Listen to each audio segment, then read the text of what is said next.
Tired of facing the Catalan Opening and its solid plans?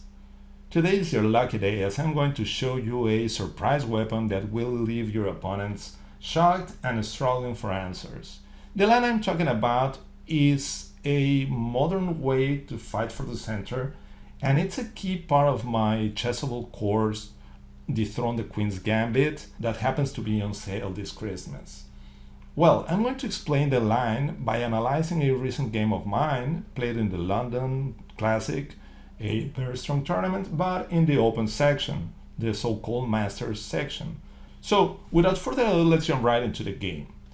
The game started with d4, e6, c4, knight f6, knight f3, d5, and g3. And the line I'm recommending starts with bishop d6, bishop g2, and castle, castle, and knight c6.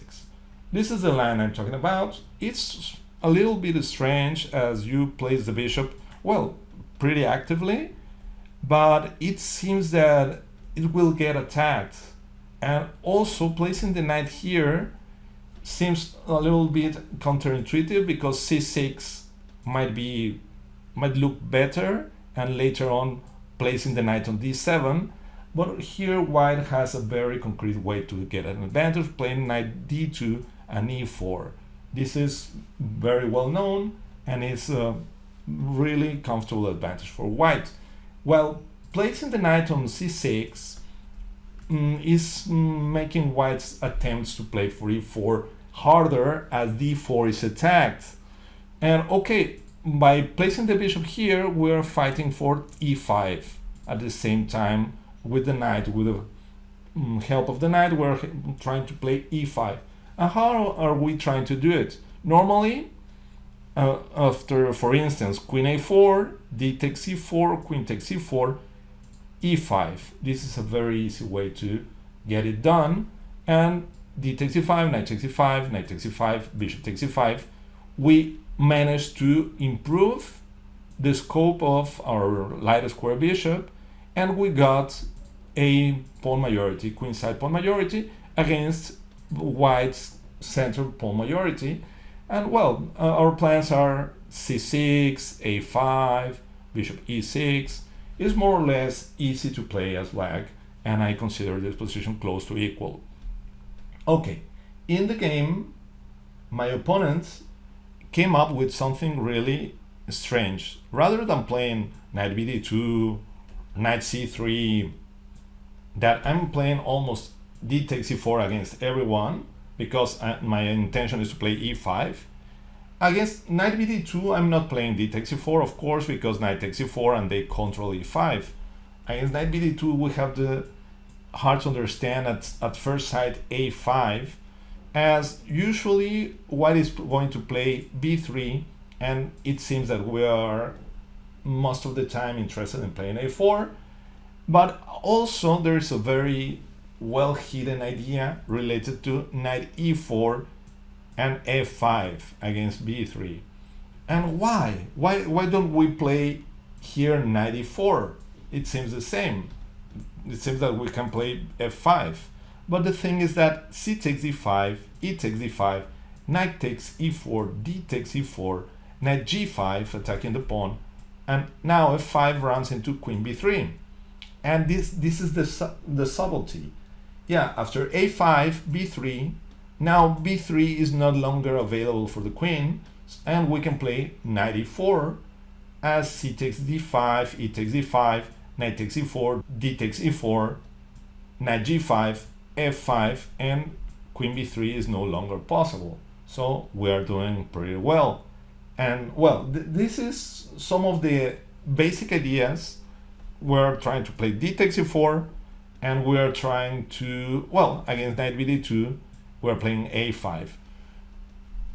Basically, we're fighting for e5. Other thing that I have to add is that c5 is not a problem at all, as we retreat, and we are now happy because d5 is not under attack any longer. But you might be wondering what to do with the light square bishop. It seems to be really stuck. But surprise, we're going to improve it by playing b6. we're getting rid of white's space advantage at the same time. C takes b6, A takes b6, and yeah, you can see that the bishop is coming to a6, where it will be doing great, and well, white's space advantage simply disappeared. They are not able to maintain this space advantage once we play bishop e7. We're preparing b6. So this is my key line against the Catalan. I've been playing it for a while already, and well, my opponent surprised me with rook e1. Yeah, this one reminded me a bit of Gukesh's idea against the Grunfeld. Yeah, in a very similar position. Gukesh played rook e1, and well, it turned out interesting. But here, it's hard to understand the meaning of this move. So after a while, I decided to play d takes e4, and he played knight bd2. Yeah, I played d takes e4 because e4, that may be the idea of playing rook e1, simply runs into e5. Yeah, and d5, knight b4, for instance, and we're landing at d3 to great effects. And now it's really interesting to notice that e5, that may seem completely normal, is not as good as it may seem because of d takes e5, knight takes e5, knight takes e5, bishop takes e5, and knight takes c4.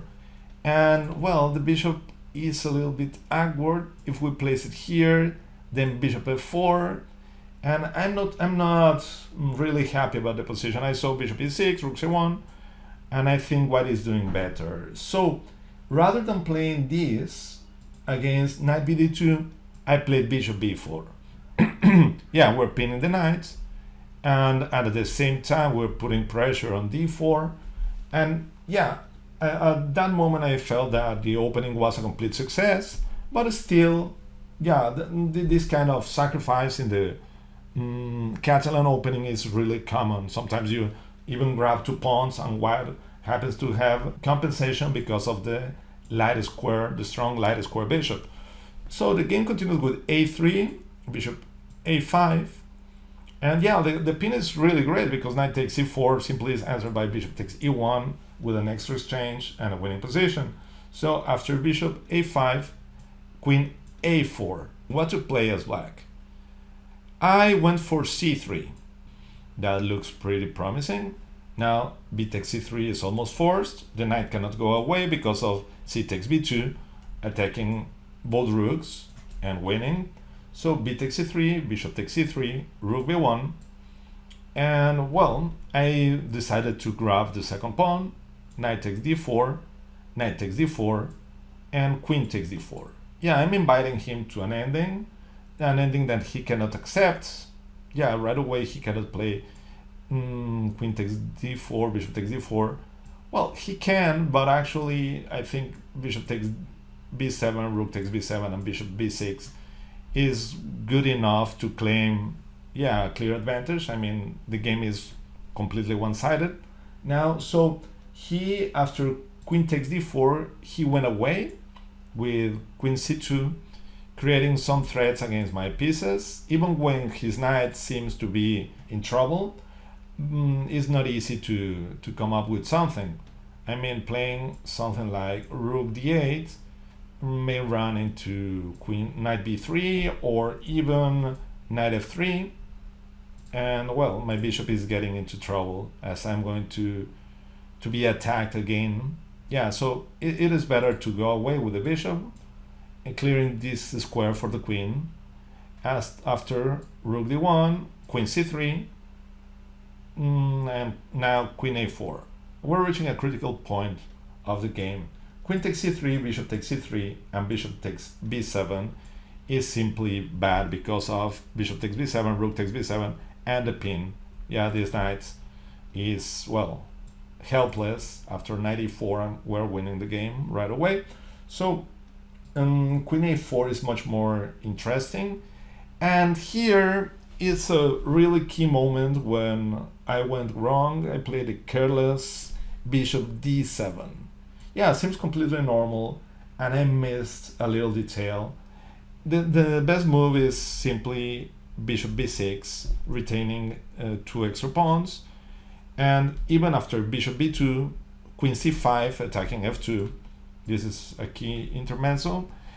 e3, and yeah, now knight d5. And it's hard for white to come up with some sort of compensation. Yes, our queen is going to be a bit exposed, but we may even run away. And yeah, I don't think there is enough compensation for white. Queen g4, threatening mate, f6, and after knight c4, c6. And well, I think e5 is coming, and the knight is going to be supported. This is the idea of c6, and we're doing great. So after bishop d7, yeah, I happen to play this one without giving it a proper thought. And yeah, he came to h4, and now I realized that queen c2, that was my idea, runs into bishop b2. Yeah, now after bishop takes d2, bishop takes f6, and we are running into trouble as bishop e4 is coming. I mean, we cannot play g takes f6 because of bishop e4 threatening the queen and threatening queen takes h7 checkmate. So I didn't panic. I could have, really, because after queen c2, bishop b2, things are getting, yeah, a bit scary. But yeah, I played bishop takes d2, bishop takes f6, and avoided bishop e4 by playing bishop c6. I was really concerned because I see he could, well, first of all, damage my structure, regain the pawn, and well, this couldn't be anything but a nice position to play for a win. So after bishop takes c6, I am forced to play b takes c6, and here he played queen g4. That came as a surprise for me. I was expecting bishop takes g7. Yeah, the idea is that queen d4 and queen takes d2 is possible. At this point, we've concluded the analysis of the opening phase and my pet line against the Catalan. Thank you for following along so far. The remainder of the game features a fascinating rook ending, packed with instructive moments and some wild, unexpected twists. To truly do justice to its practical importance, I'll be analyzing the rook endgame in detail in an upcoming video devoted entirely to rook endings. Stay tuned. Okay, so I hope you enjoyed it. You learned some ideas from the opening, and these ideas will be helpful for your games and will bring you more opportunities to play a better chess. So if you like the video, please remember to give me a thumbs up and to subscribe to the channel in case you haven't done it. So thank you very much for your attention, and see you next time. Goodbye.